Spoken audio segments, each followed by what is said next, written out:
গাং গণেশায় নমঃ। শুভ গণেশ চতুর্থীর অনেক অনেক শুভেচ্ছা জানিয়ে কমলিকা সাতকাহন চ্যানেলের নতুন একটি ভিডিওতে আপনাদের অনেক অনেক স্বাগত জানাচ্ছি। সামনেই আসতে চলেছে গণেশ চতুর্থী উৎসব। এই বছর গণেশ চতুর্থী পড়েছে 7ই সেপ্টেম্বর। গণেশ চতুর্থীতে প্রায় সারা দেশ জুড়ে মহা সমারোহে চলে উদযাপন। এই গণেশ চতুর্থীতে উৎসর্গ করুন সিদ্ধিদাতা গণেশের প্রিয় কিছু ভোগ, যাতে তিনি অত্যন্ত সন্তুষ্ট হবেন। গণপতিকে ভালোবেসে ভক্তরা একাধিক ভোগ উৎসর্গ করেন।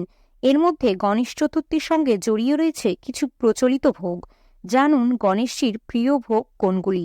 নিষ্ঠা করে এই ভোগগুলি উৎসর্গ করলে সন্তুষ্ট হবেন সিদ্ধিদাতা। সনাতন ধর্মে ভগবান গণেশের গুরুত্ব অপরিসীম। তিনি অগ্রপূজ্য। শিব ও পার্বতীর পুত্র গণেশকে হিন্দুদের সমৃদ্ধি ও সৌভাগ্যের দেবতা মনে করা হয়। গণেশের জন্ম উৎসব গণেশ জয়ন্তী নামে পরিচিত। ভাদ্রপদ মাসের চতুর্থী তিথির শুক্লাপক্ষে সাধারণত পালিত হয় এই উৎসব। গণেশ চতুর্থীতে প্রায় সারা দেশ জুড়ে মহা সমারোহে চলে উদযাপন। গণপতিকে ভালোবেসে ভক্তরা একাধিক ভোগ উৎসর্গ করেন। তবে তার মধ্যে গণেশ চতুর্থীর সঙ্গে জড়িয়ে রয়েছে কিছু প্রচলিত ভোগ। এগুলো গণেশের অত্যন্ত প্রিয়।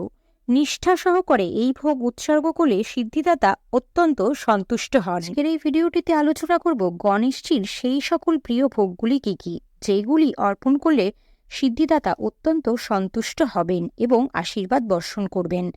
তাই ভিডিওটি স্কিপ না করে দেখতে থাকুন, আশা করি কাজে লাগবে। আসুন এবার জেনে নেওয়া যাক গণেশজির অত্যন্ত প্রিয় ভোগগুলি কি কি। বলেছে আমাদের বিঘ্নহর্তা গণপতি বাপ্পার আবির্ভাব তিথি। ভাদ্র মাসের শুক্লপক্ষের এই পূর্ণ গণেশ চতুর্থী তিথিতে কোন কোন জিনিস অবশ্যই ভোগ হিসেবে উৎসর্গ করলে সিদ্ধিদাতা সন্তুষ্ট হবেন জেনে নিন। গণেশজির সবথেকে প্রিয় খাবার মোদক। গণেশের আরেক নাম তাই মোদক প্রিয়া। তাই গণেশ পুজোয় মোদক রাখা অতি অবশ্যই প্রয়োজন। লাড্ডু গণেশজির অত্যন্ত প্রিয় খাবার। বোঁদে ও বেসনের লাড্ডু মূলত সেই প্রিয় তালিকায় সবার প্রথমেই আসে। তাই গণেশজির জন্য লাড্ডু ভোগ হিসেবে রাখতে ভুলবেন না। গণেশ পুজোতে কলা ভোগ হিসেবে দেওয়া অবশ্যই প্রয়োজন, কারণ মনে করা হয় কলা গণপতির অত্যন্ত প্রিয়। এবার গণেশজির পছন্দের তালিকায় আছে পায়েস।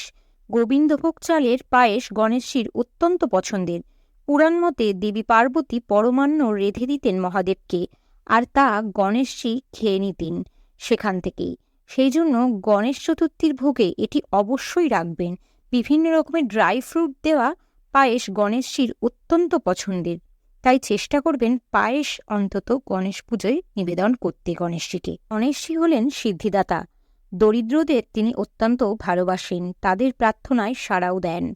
তিনি গুড় ও মুড়ি দিয়ে তৈরি মোয়া অর্থাৎ মুড়ির মোয়া অত্যন্ত পছন্দ করেন। তাই কিছু না হলেও মুড়ির মোয়া অবশ্যই নিবেদন করবেন। এবার যেটি বলবো সেটি হলো নারকেল। নারকেলকে যে কোনো পুজোর জন্যই শুভ বলে মনে করা হয়। গণেশ পুজোতেও নারকেল উৎসর্গ করা হয়ে থাকে। মনে করা হয় গণেশ চতুর্থীর 10 দিনের মধ্যে অন্তত একদিন এই ফল ভোগ হিসাবে দেওয়া অত্যন্ত ভালো। যেহেতু গণপতির প্রিয় রং হলুদ, তাই যে কোনো হলুদ রঙের মিষ্টি সিদ্ধিদাতাকে উৎসর্গ করলে তা শুভ বলে মানা হয়।